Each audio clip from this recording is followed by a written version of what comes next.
जय हिंद मेरे प्यारे बच्चों। आज 10th क्लास का रिजल्ट आया है, उसकी बहुत ज्यादा खुशी है। अच्छे परसेंटेज से बच्चे पास हुए हैं। ठीक है, किसी के 88 आए हैं, किसी के 93 आए हैं, किसी के 97 आए हैं। तो आप भी अच्छे से पढ़ाई कर लो, आपके भी बहुत अच्छे नंबर आएंगे। 2026 सबके लिए अच्छा होने वाला है। ऑल द बेस्ट सबके लिए। ठीक है, मतलब 27 में तो आएगा रिजल्ट, ठीक है ना, बट 26 अच्छा होगा तभी 27 में आप अच्छा रिजल्ट दे पाओगे। समझे बात को? तो which of the following is not the graph of a quadratic polynomial. आपको इसमें से आपको देखना है कि कौन सा आपका ग्राफ होगा या नहीं होगा। सबने जज कर लिया होगा कि कौन सा ग्राफ होगा या नहीं होगा। चलो मैं आज आपको एक बात बता देता हूँ कि क्वाड्रेटिक पॉलिनोमियल जो है वो इस तरीके की फॉर्म की होती है। पता है ना, यही फॉर्म होती है, x square plus b x plus c. ये वाली जो फॉर्म होती है बच्चे, इस वाली फॉर्म से कितने आंसर निकल के आने वाले हैं? दो आंसर निकल के आने वाले हैं। देखो मैंने बोला था जो पावर होती है वो टू आंसर निकाल के देती है। अब कई बार ऐसा भी हो सकता है कि वो ग्राफ को इंटरसेक्ट करके ना जाए, ऊपर ही ऊपर चला जाए। समझे बात को? तब वो क्या हो सकता है कि उसका ग्राफ के देखो, जो क्वाड्रेटिक पॉलिनोमियल है उसका ग्राफ इस तरीके की यू की शेप का या इस तरीके की शेप का ग्राफ देखने को मिलता है। तो आपको यहाँ पे ये यही देखने को मिल रहा है, ये आंसर नहीं हो सकता है। तो ये क्वाड्रेटिक पॉलिनोमियल का ग्राफ हो सकता है। इसमें भी ये भी ग्राफ हो सकता है। देख लो, ये एक पे इंटरसेक्ट करके गया हो, ये भी ग्राफ हो सकता है। ऐसे ग्राफ क्वाड्रेटिक पॉलिनोमियल के होते हैं। ठीक है, अब ये देखो, ये भी आपका दो पे इंटरसेक्ट करके गया और ये भी यू शेप का है। बट ये देखो कि किस तरीके का ग्राफ आया हुआ है, ये तीन पे इंटरसेक्ट करके गया हुआ है और ऐसा ग्राफ आपका क्वाड्रेटिक पॉलिनोमियल का नहीं आ सकता। इन ग्राफ का नाम होता है, क्या नाम होता है भाई? पैराबोला। क्या बोला? पैराबोला। पैराबोला नाम होता है इसका।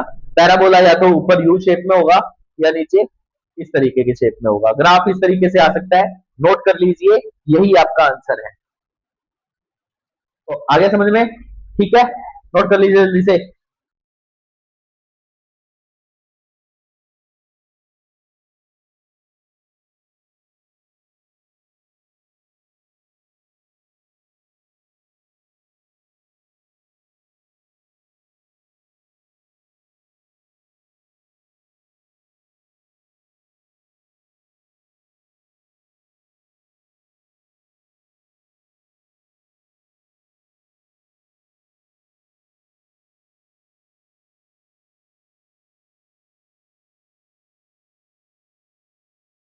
समझ में आता है रेसिप्रोकल क्या होता है?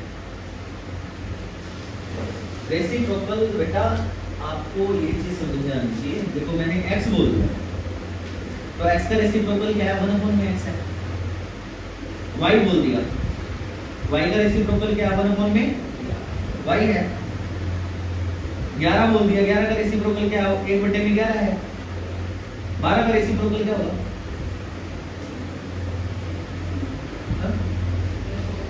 1 में 12 होगा। ठीक है, हो जाएगी। 3/4 का रेसिप्रोकल क्या होगा? इसके बाद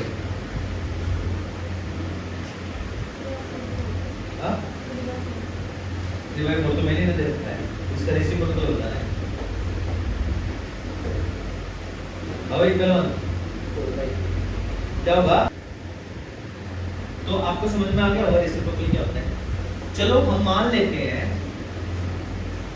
कि एक जीरो जो है, एक जीरो जो अल्फा है, दूसरी जीरो क्या है? बीटा है। एक दूसरे का रेसिप्रोकल है, मींस बीटा की वैल्यू 1 में अल्फा होगी। बात समझ में आ रही है? अगर जो एक अल्फा है तो दूसरा बीटा जो है वो 1 में अल्फा होगा ना। ठीक है, अब हमने क्या किया? अल्फा प्लस बीटा निकाला बच्चों। अल्फा प्लस बीटा क्या होता है? Minus b by a. Very good, minus b by a. तो हमने क्या किया, यहाँ पे ए की वैल्यू नजर आ रही है आपको? के स्क्वायर प्लस 4। Very good. और बी की वैल्यू क्या नजर आ रही है? 13। और सी की वैल्यू क्या नजर आ रही है? 4 के। क्लियर बात? ठीक है, अब हमने क्या किया, यहाँ पे वैल्यू पुट करनी स्टार्ट करी। अल्फा की वैल्यू तो अल्फा ही है, लेकिन बीटा की वैल्यू 1 में अल्फा है। ठीक है, फिर हमने b की वैल्यू पुट करी। b की वैल्यू -13 बटे में a की वैल्यू कितनी है? k square plus 4। इतनी बात समझ में आ गई होगी आपको। यहाँ से k की वैल्यू बाद में, बाद की बात है, पहले हमने एक कंडीशन पुट कर ली है। कोई दिक्कत है तो बता दो। नहीं है कोई प्रॉब्लम। आगे चलते हैं, आगे क्या बोला इसने, देखो अल्फा डॉट बीटा की वैल्यू क्या होती है, C by A। Very good, C by A। Alpha dot beta की वैल्यू C by A है, मेरे पास अल्फा अल्फा है बट बीटा की वैल्यू 1 अल्फा पुट कर ली, क्लियर है, ठीक है। C की वैल्यू कितनी है बच्चे, 4k है, और A की वैल्यू कितनी है, k प्लस 4। इतनी बात समझ में? Yes sir. अब आपने अल्फा से अल्फा कट कर दिया, क्रॉस मल्टीप्लाई करोगे तो क्या बात बन गई, k square plus 4 equal to 4k बन गया है। क्या बन गया है, k square plus 4 equal to 4k। Very good. तो इसको हम क्या करेंगे, इधर ले लेंगे, क्या बन जाएगा, k square minus 4k minus 4 की प्लस 4 रहेगा इक्वल टू 0, क्योंकि 4 ने अपना प्लेस चेंज नहीं करा है, वो इक्वल के इधर ही है, तो इधर ही है। 4 पॉजिटिव है तो पॉजिटिव ही है, लेकिन ये उठ के इधर आया है तो यही नेगेटिव होगा, बाकी कोई भी नेगेटिव नहीं होगा। आई बात समझ में? Yes sir. और मैंने ये ax square plus bx plus c की फॉर्म में बना ली है, ठीक है।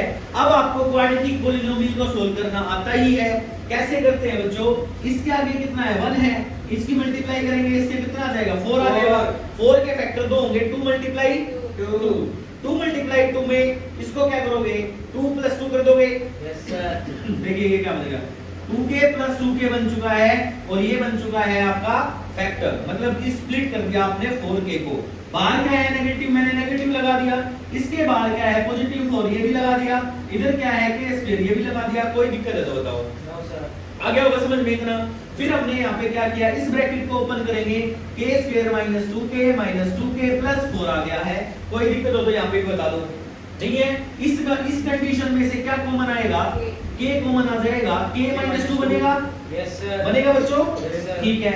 यहाँ से क्या कॉमन आएगा, Minus यहाँ 2. से माइनस 2 कॉमन आ जाएगा, k माइनस 2 बन जाएगा। वेरी गुड, यहाँ तक का पूरा सोल्व है।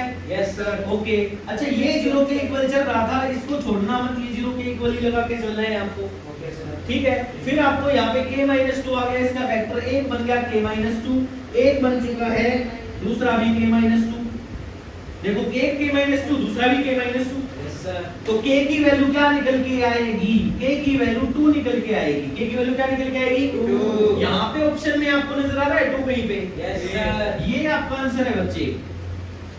तुक्केबाज वालों से सावधान, a के बाद a आना उसका तुक्का नहीं बनेगा, वो c पे आंसर लगा के आएंगे। a के बाद a आंसर आया हुआ है, सेकंड में भी a आया था, थर्ड में भी a आया हुआ है, ठीक है। इसलिए हर चीज तुक्के वालों से सावधान, समझ गए बात।